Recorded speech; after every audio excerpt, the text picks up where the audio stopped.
শোনানো হলো। বাংলাদেশ বেতার সিলেট। এবারে শুনুন আমাদের স্থানীয় সংবাদ।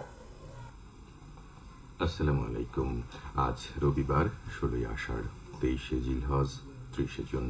বাংলাদেশ বেতার সিলেট সংবাদ পড়ছি গাজী সাইফুল হাসান।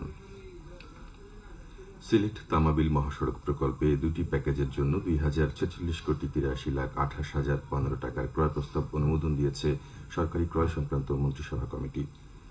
চীনা প্রতিষ্ঠান China national chemical communications construction group এই কাজ পেয়েছে। গতকাল সচিবালয়ে অর্থমন্ত্রী আবুল হাসান মাহমুদ আলীর সভাপতিত্বে অনুষ্ঠিত সরকারি ক্রয় সংক্রান্ত মন্ত্রিসভা কমিটির বৈঠকে এই অনুমোদন দেওয়া হয়।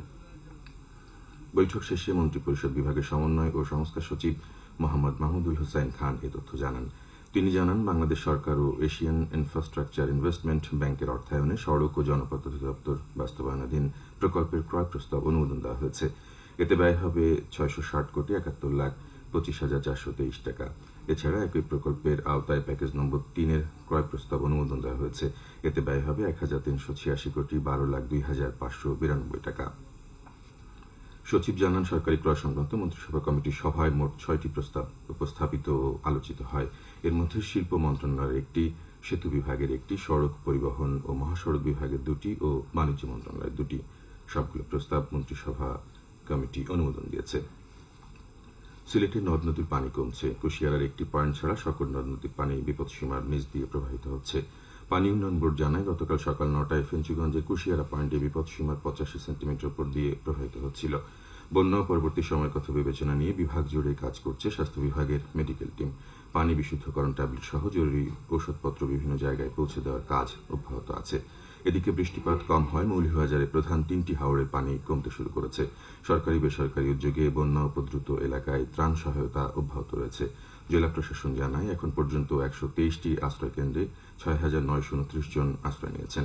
উপদ্রুত এলাকায় ৫৪টি মেডিকেল টিম কাজ করছে।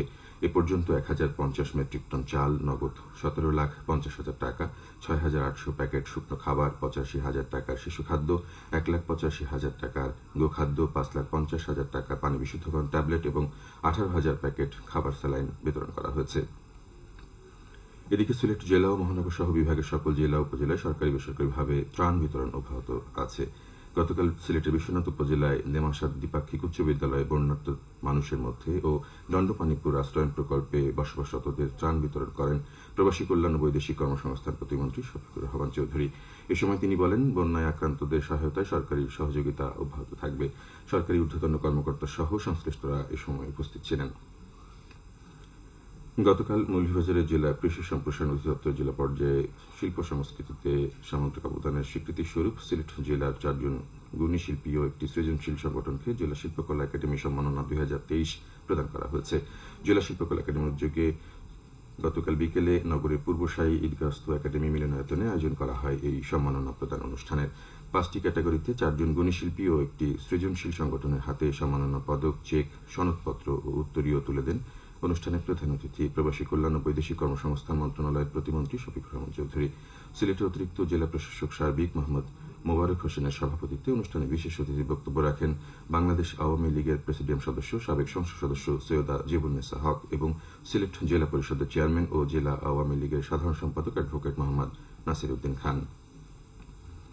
সিলেট বোর্ড ছাড়া দেশের অন্যান্য বোর্ডে চলতি বছরে এইচএসসি ও সমমানের পরীক্ষা আজ থেকে শুরু হচ্ছে। প্রতিদিন সকাল 10টা থেকে শুরু হয়ে পরীক্ষা চলবে দুপুর 1টা পর্যন্ত। প্রথম দিন হবে বাংলা প্রথম পত্র পরীক্ষা। লিখিত পরীক্ষা শেষ হবে 11ই আগস্ট এবং 12ই আগস্ট থেকে 21শে আগস্টের মধ্যে ব্যবহারিক পরীক্ষা শেষ করতে হবে। সিলেটে বন্যা পরিস্থিতি দেখা দেওয়ায় এই বোর্ডের এইচএসসি ও সমমানের পরীক্ষা পিছিয়ে আগামী 9 জুলাই থেকে শুরু হবে। সিলেট শিক্ষা বোর্ডের পরীক্ষাগুলো আগের রুটিন অনুযায়ী যথারীতি অনুষ্ঠিত হবে। এবার 9টি সাধারণ শিক্ষা বোর্ড, কারিগরি শিক্ষা বোর্ড ও মাদ্রাসা শিক্ষা বোর্ডের অধীনে এইচএসসি ও সমমানের পরীক্ষার্থী সংখ্যা 14,50,790 জন। কেন্দ্র রয়েছে 2,725টি ও শিক্ষা প্রতিষ্ঠান 9,463টি। মৌলভীবাজারের কমলগঞ্জ উপজেলার আদমপুর ইউনিয়নে তেতইগাঁও সরকারি প্রাথমিক বিদ্যালয়ে নতুন ভবন নির্মাণ কাজে এগিয়ে চলছে। এলজিইডি তত্ত্বাবধানে ভবনটি নির্মাণে ব্যয় হবে ৮৪ লাখ টাকা।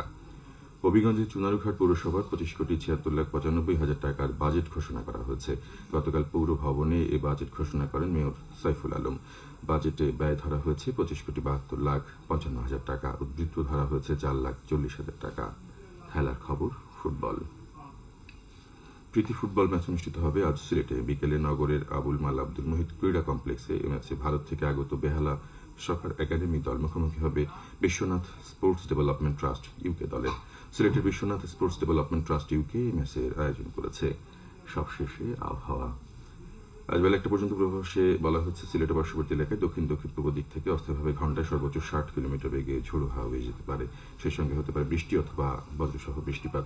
এসব এলাকার নদীবন্দরসমূহকে 1 নম্বর সতর্কতা সংকেত দেখিয়ে যেতে বলা হয়েছে। আজ সিলেটে সূর্যোদয় হয়েছে 5টা 6 মিনিটে এবং সূর্যাস্ত যাবে সন্ধ্যে 6টা 46 মিনিটে। সংবাদ শেষ হলো। পরবর্তী সংবাদ প্রচারিত হবে দুপুর 1টা 5 মিনিটে।